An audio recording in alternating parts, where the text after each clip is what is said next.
যখন কারো নামাজ আল্লাহর দরবারে কবুল হবে, তার জবানের মধ্যে তালা লাগবে, চোখের মধ্যে তালা লাগবে। যেরকম জবান থেকে মিথ্যা বন্ধ হয়ে যাবে, গালিগালাজ বন্ধ হয়ে যাবে, গীবত বন্ধ হয়ে যাবে, চোখ হেফাজত হবে, হাত হেফাজত হবে, ভিতরে হারাম যাবে না, ভিতরে হারাম যাবে না।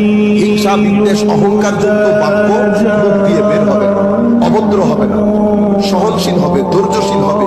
নবী করিম দেখলে রিল্যাক্স হয়ে যাবে। কেউ একজন দেখলে মনে হবে যেন খুব ভালো মানুষ, রিল্যাক্স মানুষ, ভদ্র মানুষ। এই ব্যক্তির আদত পরিবর্তন হচ্ছে, আদত পরিবর্তন হচ্ছে। যখন কারো নামাজ আল্লাহর দরবারে কবুল হবে, তার জবানের মধ্যে তালা লাগবে, চোখের মধ্যে তালা লাগবে। যেরকম জবান থেকে মিথ্যা বন্ধ হয়ে যাবে, গালিগালাজ বন্ধ হয়ে যাবে, গীবত বন্ধ হয়ে যাবে, চোখ হেফাজত হবে, হাত হেফাজত হবে, ভিতরে হারাম যাবে না, ভিতরে হারাম যাবে না। হিংসা, বিদ্বেষ, অহংকার যুক্ত বাক্য মুখ দিয়ে বের হবে না, অভদ্র হবে না, সহনশীল হবে, ধৈর্যশীল হবে। নবী করিম দেখলে রিল্যাক্স হয়ে যাবে। কেউ একজন দেখলে মনে হবে যেন খুব ভালো মানুষ, রিল্যাক্স মানুষ, ভদ্র মানুষ।